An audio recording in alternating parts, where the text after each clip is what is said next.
Jabal Uhud atau Gunung Uhud atau kerap juga disebut sebagai Bukit Uhud berlokasi sekitar 5 km sebelah utara kota Madinah. Jabal Uhud merupakan gunung yang kelak ada di surga.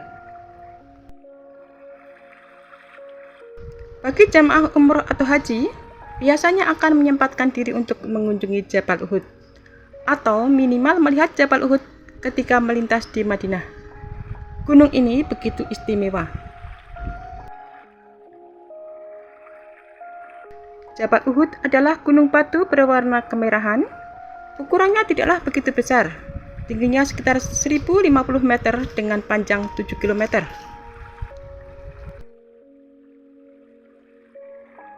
Jabal Uhud seperti sekelompok gunung yang tidak bersambungan dengan gunung-gunung yang lain. Karena itulah penduduk Madinah menyebutkan sebagai Jabal Uhud yang artinya bukit menyendiri.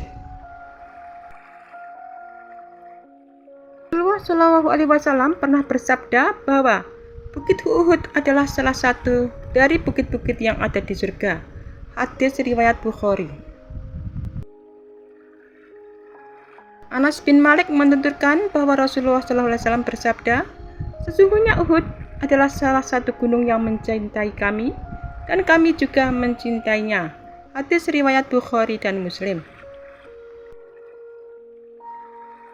Sebuah riwayat juga menceritakan bahwa Nabi Muhammad SAW pernah menaiki puncak Uhud bersama Abu Bakar, Umar Al-Faruq dan Utsman bin Affan. Setelahnya keempatnya berada di puncak, terasa gunung Uhud bergetar. Kemudian Nabi Muhammad SAW menghentakkan kakinya dan bersabda, tenanglah kamu Uhud, di atasmu sekarang adalah Rasulullah dan orang yang selalu membenarkannya dan 2 orang yang akan mati syahid. Tak lama setelah itu, Uhud berhenti bergetar. Demikianlah tanda kecintaan dan kegembiraan Uhud menyambut Rasulullah SAW.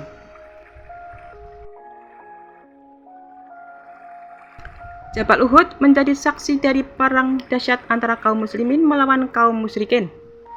Peperangan ini dikenal dengan sebutan Perang Uhud yang terjadi pada 15 Syawal 3 Hijriah atau sekitar bulan Maret tahun 625 Masehi.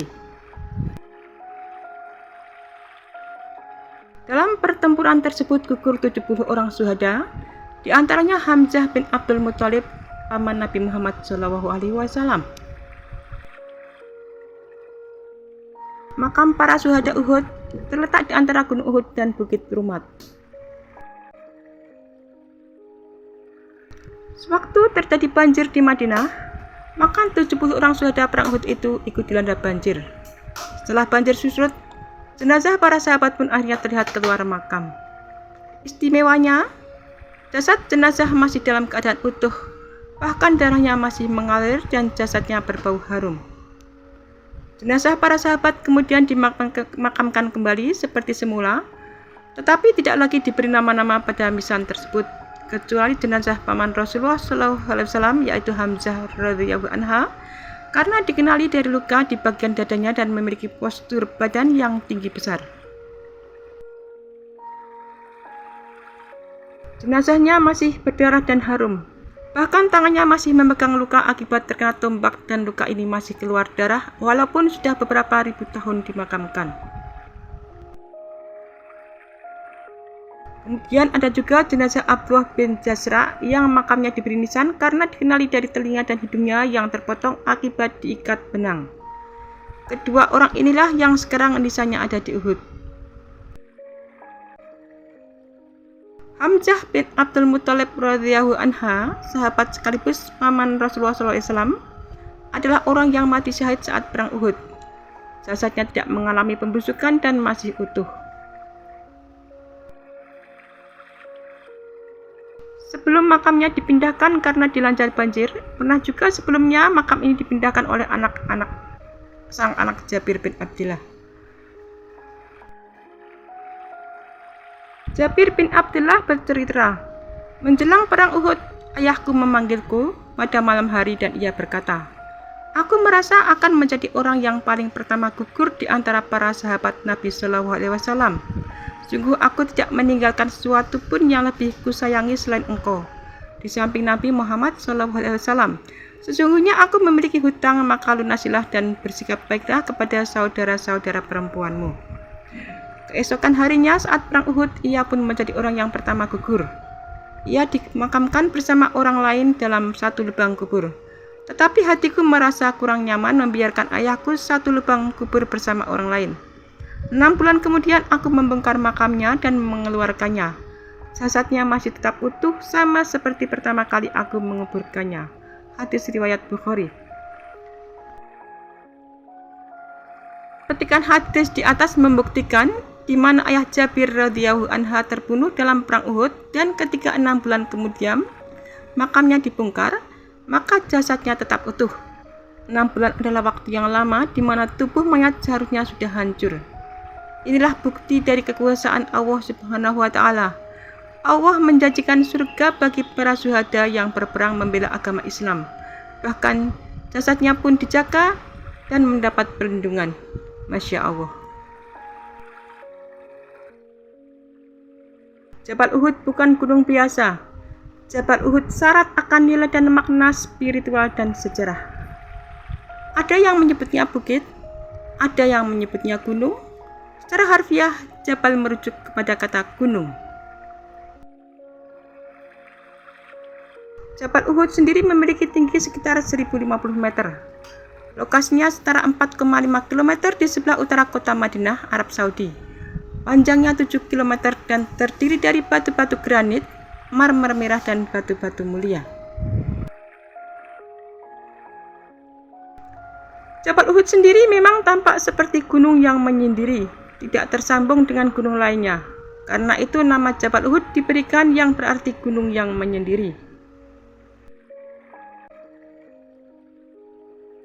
Sebagai tempat ziarah, kondisi Jabal Uhud sekarang ini tentunya sudah berbeda dengan kondisinya yang lalu.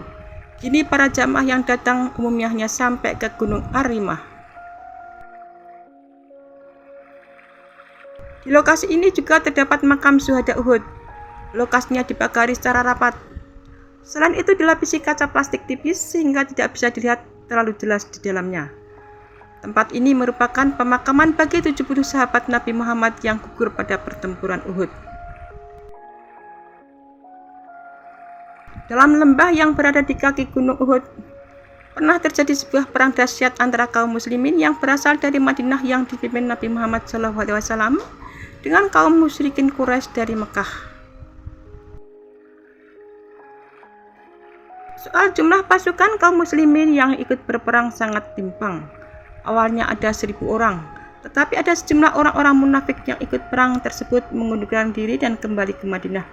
Alhasil total pasukan yang dipimpin sendiri oleh Rasulullah SAW berjumlah 700 orang, sementara musuh terdiri dari 3000 orang musyrikin Quraisy.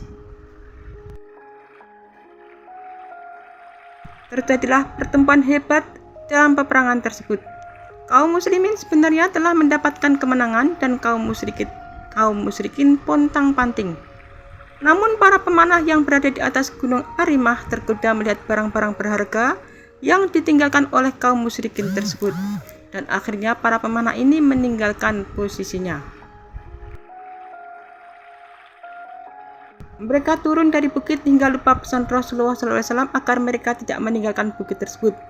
Semuanya turun kecuali komandannya, Abdullah bin Jabir dan 6 pemanah lainnya. Alhasil melihat situasi itu, Khalid bin Walid yang waktu itu masih sebagai komandan Quraisy dan saat itu belum masuk Islam, memanfaatkan keadaan membawa pasukan berbelok dari arah belakang pasukan Islam dan pasukan kaum muslimin mengalami kekalahan yang tidak sedikit. Korban dari pasukan Islam pun berjatuhan.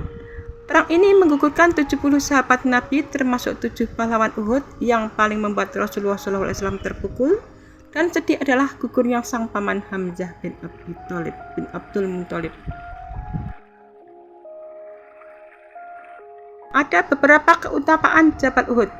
Pertama, bahwa Jabal Uhud merupakan gunung yang ada di surga. Jika ingin melihat bukit yang ada di surga, maka berziarahlah ke Bukit Uhud sebagaimana Rasulullah SAW pernah bersabda, Bukit Uhud adalah salah satu dari bukit-bukit yang ada di surga. Yang kedua adalah Rasulullah mencintai Jabal Uhud. Gunung Uhud adalah gunung yang mencintai kami dan kami juga mencintainya. Demikian hadis riwayat Al-Bukhari. Jabal Uhud pernah bergetar ketika Nabi Muhammad SAW berjalan di atasnya bersama Umar, Abu Bakar, dan Utsman. Gunung Uhud terbentuk dari batu granit berwarna merah memanjang dari tenggara ke barat laut dengan panjang 7 km dan lebar hampir 3 km. Gunung ini adalah gunung terbesar dan tertinggi di Madinah. Di kaki gunung bagian selatan terdapat pemakaman para syuhada. Salah satunya adalah Hamzah bin Abdul Muthalib, paman dan saudara sepersusuan Nabi Muhammad SAW.